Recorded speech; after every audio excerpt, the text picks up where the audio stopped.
Hello there guys, got a pretty interesting unboxing here today, and it is the Dungeons and Dragons starter set for Stranger Things. I'm a big fan of Stranger Things and I thought it would be really awesome to do an unboxing.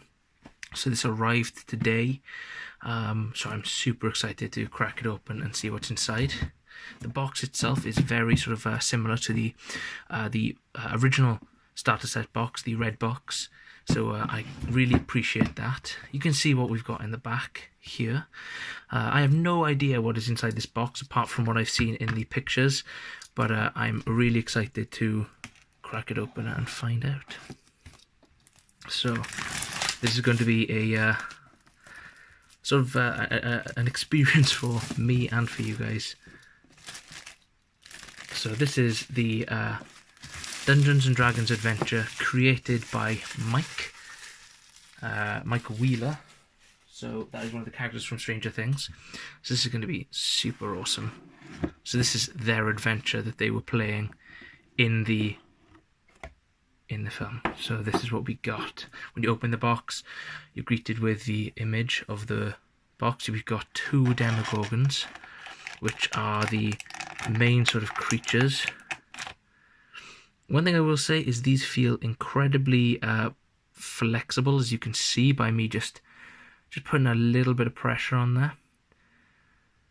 So these are made by Hasbro, made in China. So these are not the usual quality I would expect from a Dungeons and Dragons set, which is unfortunate. However, I do really like these miniatures. They are definitely going to be put to good use. We've got one unpainted and one painted, and when I say painted, there's only a little bit of colour and what looks like maybe a bit of a wash put onto them, so that's interesting. I'll just pop those to one side. We've got a set of dice, which again we would expect from a set like this. I believe this is actually the exact same set that comes in one of the, I believe it's the Lost Mines of Phandelver, so exact same set of dice there. And finally, let's crack open. So this entire compartment just pulls straight off. Feels very secure. Everything in here is... oh, this looks awesome. I'm super excited about this, guys. So I'll take everything away and I'll pull out what I need to one at a time. So we've got the starter set rulebook, Stranger Things. This goes into how to play. So this is interesting. This actually works as a sort of introductory guide for new players as well. We've got combat down the bottom there. We've got adventuring, so it talks about travel, resting, equipment, and then spell casting. So this, yes, yeah, having a look here. So this is just very much just a very basic rule book that you would expect from a starter set of Dungeons and Dragons. Nothing in particular. We've actually really cool. We've got some pictures from the series Stranger Things. Super awesome. Little Wolfguard there. Got some weapons here, the bows, light armor. Actually, I think this is actually a more in-depth rulebook than we got in Lost Mines of Phandelver, so I like this quite a lot. There's a lot more information in here from what I can see. Yeah, here we are. We've got tax and harness, stabling per day. I like this a lot, guys. So this is fab. We've got a lot more information in here than we got in the Lost Mines of Phandelver. So this is a pretty decent rule book. I can see many DMs who are quite new to the game keeping this on them for quite a while to refer back to multiple times. So I'll pop that to one side as we look at the actual adventure. Oh, I tell you what, instead, we've got the adventure book, but we've also got a couple of pre-generated characters. All these characters are starting at level 3, so we've got a level 3 Bard Hill Dwarf right for there, and yeah, we got notes on leveling up the characters, so it looks like it's from levels 3 to 5. We've got a Wood Elf Cleric, and again, gives a little bit of information about the elves, the clerics, and the background of this character. We've got a human paladin, again level 3 with the soldier background. We've got a ranger half-orc. And we've got a wizard half-elf.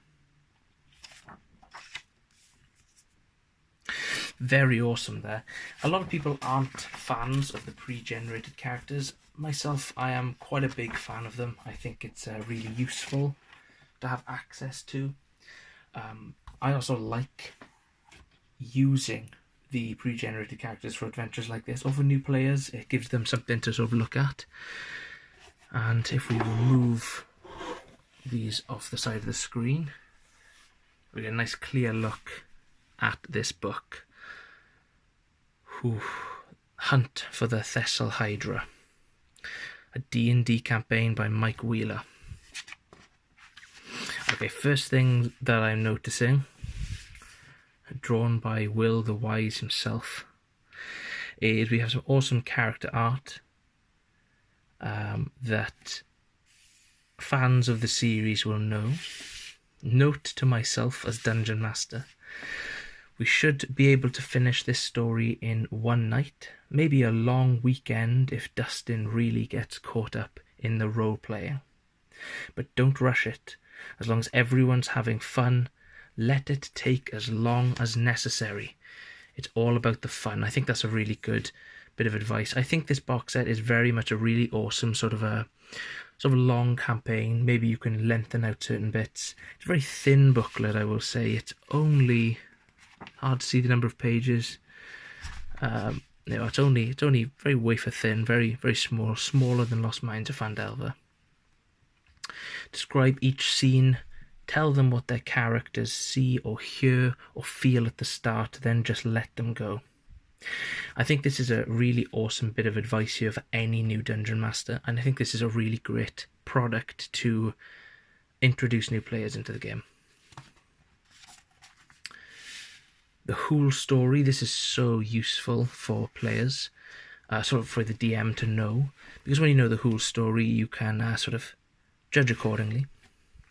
Audience with Sir Tristan. Gifts, rumours on the road. We've got some maps here. Cursed Labyrinth. This map's pretty cool. We could actually print this off in a larger image, or we could take a picture of this and utilise it. Quite like this. Troglodyte's Cavern, Area 1. Now you can see the setup is not very similar to what we're used to from Dungeons & Dragons products. They're actually, it's very easy to read, very clear coming off the page, very plain, not many images, but there's a lot in here that we can sort of use, and it has the key points right in front of you, so you're not wasting time. I like this, the Cursed Labyrinth, random paths. There we are, we have a D20 random rolls there.